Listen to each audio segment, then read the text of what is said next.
clarify, we actually had two houses. So when Joey was ready to make the next step, he really didn't have a place to go. And so what we decided, the house right next door came available, and so the Bridges of Hope moved over there, and then we kept the original house, and that's where Joey lived with his family for 2 years. So that might be a little unclear to the general public because I thought it was just meant. So we may have to clarify that. We may take that out. But anyway, that's just it's just a clarification on that. So when did we see you sick or in prison and visit you? And the king will reply, I tell you, whatever you did for the least of one of these my brothers, you did for me. Bridges of Hope is a faith-based transformational home for broken men coming in from prison and rehab. We say transformational and not transitional because what we're looking for is lives that are transformed. It was 10 years ago that I stood right here in front of this group of men that I talked about the Bridges of Hope. Shortly after that, Will had contacted me, and the Mount Baker Rotary had given us $10,000 of seed money to start this ministry. This gave us the ability to go out and rent the house and start this ministry. Let me take you on some of that journey that we've had. Serving in this ministry can be challenging, as you may imagine, but God has remained faithful. We've been renting this house for about 10 years. We've served just about 150 men over those 10 years. Some have stayed 2 years, like Joey. Some of them never made it to the house. They were sucked in by their old life and old habits and never showed up. Currently, we have 6 men living in a 1,400 square foot house, and it's very crowded.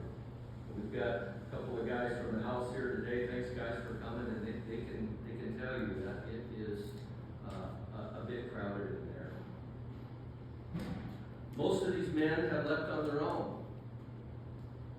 A few we've had to ask to leave for various reasons.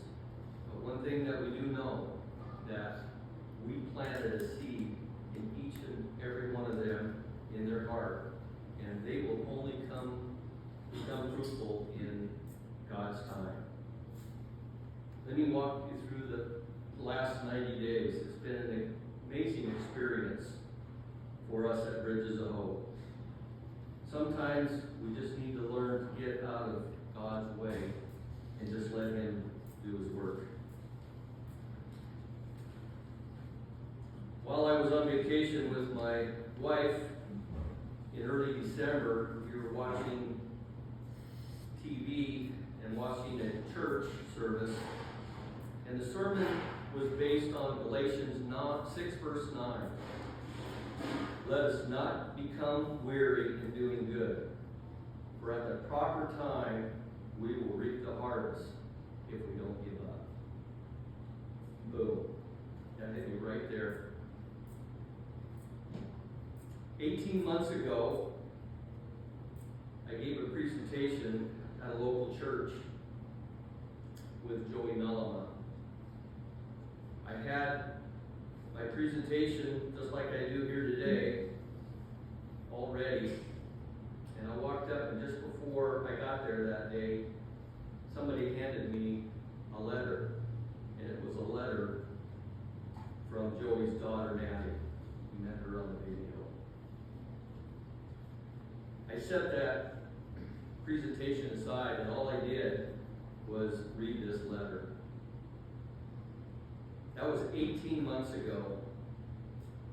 And in early December, the week after we got home from vacation, and God spoke and said, you know what, don't give up.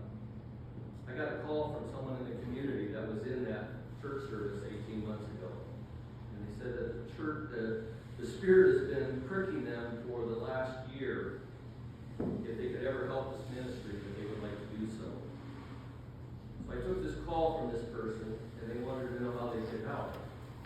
They said, you said in your presentation that you needed to purchase a house. And I said, yeah. She said, well, we would like to help with that. And what does that mean? She said, well, whatever you need to do, you just let us know and then we can do it. So Tate helped on this, and the house that we have been renting for the last 10 years, we made an offer on it, and they wanted $550,000. And this person from the community that I had never met wrote us a check for $550,000. It closed 2 weeks ago, and now we are the grateful owners of this house, and we can call it our own. At the end of December, someone offered, totally different person, offered to pay for a full-time director. And Tate is now full-time in this ministry as a director. Middle of January, I stopped to talk to Will. I was so excited about us being able to purchase this house, and I wanted to tell Will what had happened with that $10,000 that this group had given us 10 years before. And he was really excited about that. And he said, what's your next step, Vernon? And I said, well, we would like to build a resource center. So I asked him, who was the incoming president? And so I ended up in Brad's office, like he said. Now we have the great opportunity to expand this very big and powerful way in this ministry. On behalf of the community and the Bridges of Hope Board, we want to thank from the bottom of our hearts the Mount Baker Rotary. You have been on this journey with us from the beginning. And with your continued generosity, we together can bless many more men in the future. God is really, truly blessing this ministry. Thank you.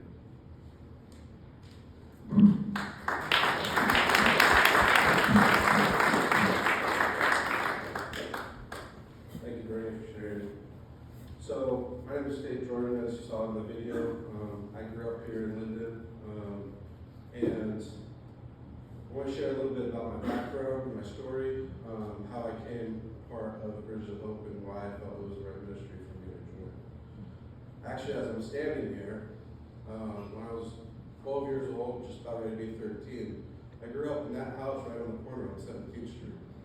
I did not realize that until I showed up here and I was standing here. That house was a horrible house. I did not grow up in a good environment. I got hauled out of that house because I was protecting my mother and from my dad, an alcoholic raised and drunk, and I decided to protect him and stand in him. I didn't realize that that would be the last time I would really be in Linden or living in that house. My family was separated apart. The life that I chose was not really the best life. I bounced around from school to school, in and out of trouble, angry, frustrated.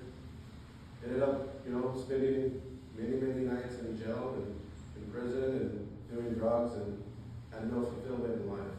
It wasn't until the 17th time where I was in Ellensburg, Washington, and the big crowd, I say the cavalry came in and took me away. When I say cavalry, I mean FBI, state police, local police. They hauled me all the way over to Spokane County. Well, I was in, really mad about the situation because that was a long drive. Got roughed up pretty bad. When I was in there getting processed, I thought it'd be a great idea to let the cop know that I'm not going to go down with the fight. And I struggled. It was a big mistake. But it was one of the best mistakes that I ever made. that put me in 7 months of solitary. In that 7 months of solitary, while I was going in there, I was handed the Bible. In that 7 months, as I went through the court, I read that Bible every single day. My mom comes from a Christian family. My grandfather always got me a nutcracker and a Bible, never read them. It took me to have 7 months in a 6x8 cell to be able to realize all this time that I've been frustrated, that I have a father who really loves me. When I got out and did my time, I was able to get the opportunity to get back into a home just like Bridges of Hope.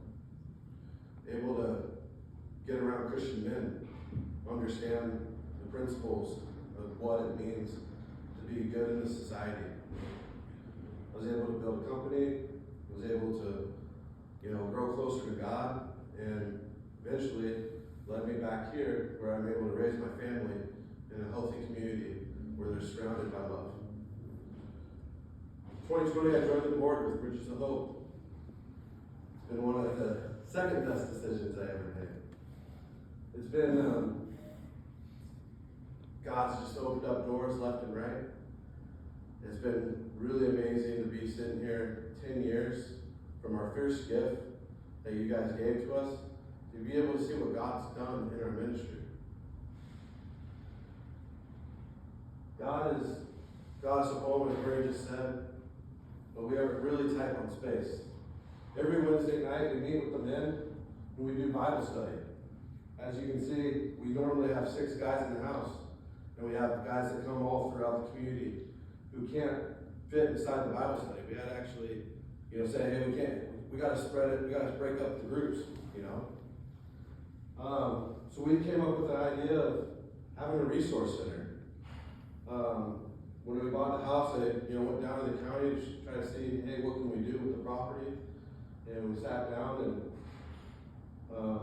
thought, hey, there's some extra space. Why can't we maximize it? Something that this house, is only 1,400 square feet. It holds about 10 guys. And it's really, really tight.